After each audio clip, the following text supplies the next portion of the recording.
Hello everyone, Radhe Radhe. आज आपका CA intermediate का लॉ का पेपर खत्म हुआ है। इस वीडियो में हम ब्रीफ में रिव्यू करेंगे कि जो पेपर था ये कैसा आया।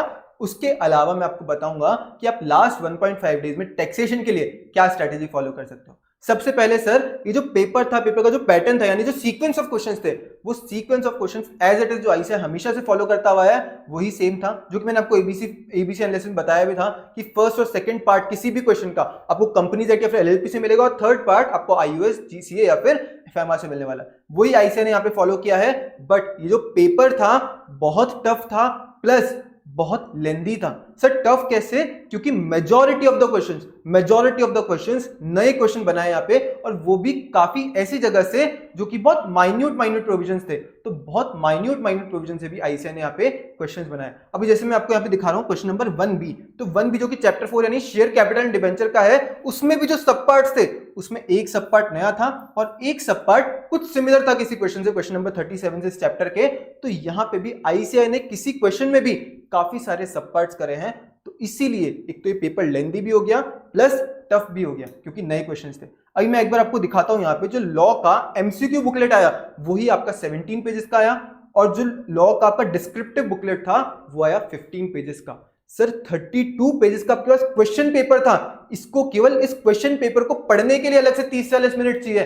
कोई भी बच्चा ऐसा नहीं था जिससे मेरी बात हुई जिसने 15 मिनट्स के अंदर अंदर ये जो 15 पेजेस का डिस्क्रिप्टिव का बुकलेट था वो खत्म कर लिया। क्योंकि एक तो ये लेंदी है, इतना सारा, इतने बड़े बड़े क्वेश्चंस दिए हुए, प्लस उसके अलावा इतने नए क्वेश्चंस थे ना, तो काफी बच्चे बीच में पढ़ते पढ़ते भी अटके थे कि यार सर ये यहाँ पे क्या लिखा हुआ था, वो मैं कंफ्यूज हो गया इसलिए मेरे को रुकना पड़ा वहां पे। तो काफी बच्चे ऐसे थे जो बुकलेट पढ़ते हुए, जो डिस्क्रिप्टिव बुकलेट है उसको पढ़ते हुए काफी जगह अटके। इसकी वजह से उनका 15 मिनट में पूरा रीड नहीं हो पाया। बट सर आप अकेले नहीं हो, सबका पेपर बिगड़ा है, सबका पेपर टफ लगा है, सबका पेपर छूटा है।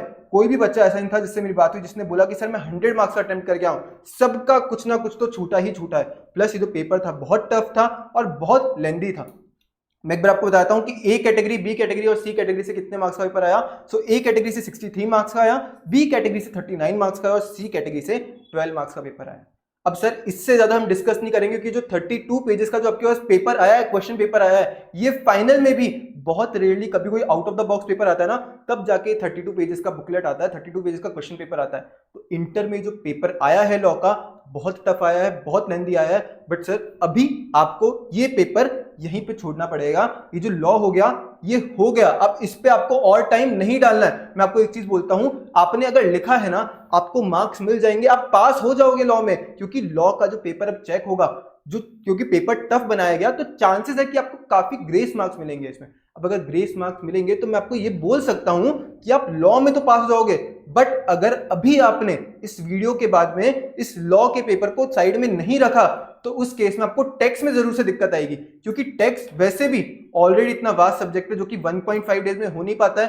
प्लस अगर आप गलती से भी अभी और टाइम आपका लॉ में डालोगे तो आपको जो अभी यहाँ पे 0.25 या 0.5 डेज जो बाकी है ना आज का, वो भी वेस्ट हो जाएगा। तो सर मैं प्लीज आपको बोल रहा हूं कि आज अभी के अभी आप टैक्स की प्रिपरेशन चालू कर दो। अभी जो हमारे कंसेप्ट नोट्स भी हैं सुरेंद्र सर के, तो आप इनको ही फॉलो कर सकते हो। अगर आप चाहो तो आप जो भी फॉलो करें वो भी फॉलो कर सकते हो। बट कैसे करना है आपको पढ़ाई? सबसे पहला आज आप जीएसटी स्टार्ट करो। जीएसटी में भी जो कैटेगरी ए और कैटेगरी बी टॉपिक्स है ना, कैटेगरी ए और कैटेगरी बी टॉपिक्स चैप्टर्स, उनको सबसे पहले करो।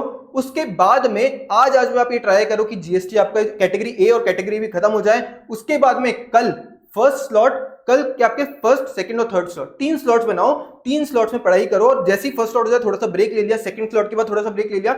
इससे ज्यादा सर स्लॉट मत करना, वरना बहुत दिक्कत आती है, याद नहीं रह पाता है, काफी आप बोर हो जाते हो। तो ये सब चीजें मत करना। मैक्सिमम आप 3 स्लॉट कर लेना करके, एक स्लॉट पढ़ लेना, एक स्लॉट पढ़ा, फिर थोड़ा सा ब्रेक ले लिया, फिर सेकंड स्लॉट, फिर थोड़ा सा ब्रेक ले लिया, फिर थर्ड स्लॉट। इससे ज्यादा आप स्लॉट्स मत करना, इससे ज्यादा ब्रेक मत लेना। अब जब फर्स्ट स्लॉट होगा आपका, उसमें जीएसटी के जितने भी रिमेनिंग टॉपिक्स है वो सबसे पहले खत्म कर लेना। सर सबसे पहले जीएसटी क्यों? क्योंकि जीएसटी कंपैरेटिवली थोड़ा सा इजी होता है, थोड़ा सा स्कोरिंग होता है, और आपका ये जीएसटी भी 50 मार्क्स का होता है। जितना वेटेज इनकम टैक्स रखता है उतना ही जीएसटी रखता है, but at the same time जो जीएसटी है वो कंपैरेटिवली इजी होता है। इसलिए मैं आपको बोल रहा हूं कि प्लीज अभी सबसे पहला जीएसटी कर लो 7 सितंबर को, यानी आज जीएसटी के कैटेगरी ए और बी के टॉपिक्स खत्म कर लो, और कल फर्स्ट स्लॉट में जीएसटी के जितने भी रिमेनिंग टॉपिक्स है वो खत्म कर लो। उसके बाद में जब कल आपका ये जीएसटी का हो जाए पोर्शन, उसके बाद में सेकंड और थर्ड स्लॉट में आप इनकम टैक्स चालू करना। इनकम टैक्स में हेड्स ऑफ इनकम देख लेना, डिडक्शन सेट ऑफ, बहुत छोटे छोटे टॉपिक्स है, कैरी फॉरवर्ड बहुत छोटा टॉपिक है, other person income included assessee's income ये भी बहुत छोटा सा टॉपिक है, उसके अलावा रेजिडेंशियल स्टेटस, ये थोड़े से 3 टॉपिक्स थोड़े से बड़े, ये हेड्स ऑफ इनकम तो बहुत बड़ा है, तो ये आप ट्राई करना कि जो सेकंड और थर्ड स्लॉट है उसमें आप ये सारे टॉपिक्स खत्म कर लो, और फिर जो 9 सितंबर यानी जो एग्जाम डे होगा उसमें एग्जाम से पहले पहले आपको टीडीएस देखना है, टीसीएस देखना है, रिटर्न फाइलिंग देखना है, बेसिक्स एंड टैक्स रेट देखना है, क्योंकि उसी दिन आप पढ़ोगे कि इन टॉपिक्स में ना टीडीएस हो गया, टीसीएस हो गया, टैक्स रेट्स हो गया, रिटर्न फाइलिंग में काफी सारी ऐसी चीजें हैं जो अगर आप सेम डे पढ़ोगे तो काफी चांसेस आपको याद रह जाएगी। तो इसलिए मैं आपको बोल रहा हूं 9 सितंबर को यानी एग्जाम वाले दिन ये टॉपिक्स पढ़ना, और बाकी टॉपिक्स अभी सेकंड और थर्ड स्लॉट में जब आप कल पढ़ोगे तो सेकंड और थर्ड स्लॉट में बाकी टॉपिक्स आप खत्म कर लेना। अभी सर सबका पेपर बिगड़ा है लॉ का, तो आपको ये नहीं सोचना है कि नहीं नहीं मेरा अकेले का बिगड़ा, मैं फेल हो जाऊंगा, ये हो जाऊंगा, नहीं होगे सर फेल, आप पास हो जाओगे लॉ में, क्योंकि काफी बार ऐसा होता है कि जो पेपर टफ आ रहा है ना उसमें तो बच्चे पास हो जाते हैं, बट उस पेपर का स्ट्रेस लेके नेक्स्ट पेपर का नहीं पढ़ पाते और नेक्स्ट पेपर में रह जाते हैं। तो आपको वो गलती नहीं दोहरानी है। आपका जैसा भी हुआ है लॉ का पेपर, आप पास हो जाओगे, ग्रेस मार्क्स मिलेंगे थोड़े, आप पास हो जाओगे, आप उसका टेंशन मत लो। अभी आपको क्या चालू करना है, अभी आपको टैक्सेशन चालू करना है, और प्लीज सर अभी के अभी इस वीडियो के बाद में आपको यूट्यूब बंद करना है, लॉ के पेपर को साइड में रखना और टैक्सेशन चालू करना है, क्योंकि अगर नहीं चालू करा इन 1.5 डेज में टैक्स को कवर करना बहुत डिफिकल्ट होता है। यहां पे 1.5 डेज में डिफिकल्ट होता है, और आप ऊपर से अगर लॉ का स्ट्रेस लेने लग गए तो सर बहुत डिफिकल्ट हो जाएगा।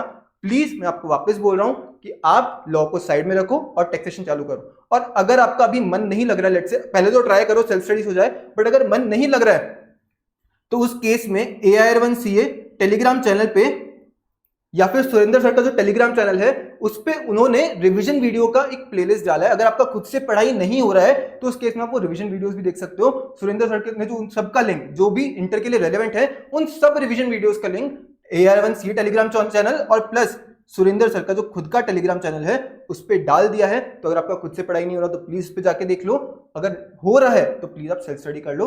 बट अभी के अभी आप ये लॉ को छोड़ दो और अभी जो टैक्सेशन का प्रिपरेशन है वो चालू कर दो। एक बार टैक्सेशन हो गया आपका ग्रुप 1 खत्म है, और उसके बाद में बस अगर आप केवल ग्रुप 1 दे रहे हो तो वैसे ही फ्री, और अगर ग्रुप 1 खत्म हो गया, अगर आप दोनों ग्रुप दे रहे हो तो आधा बैटल खत्म है सर।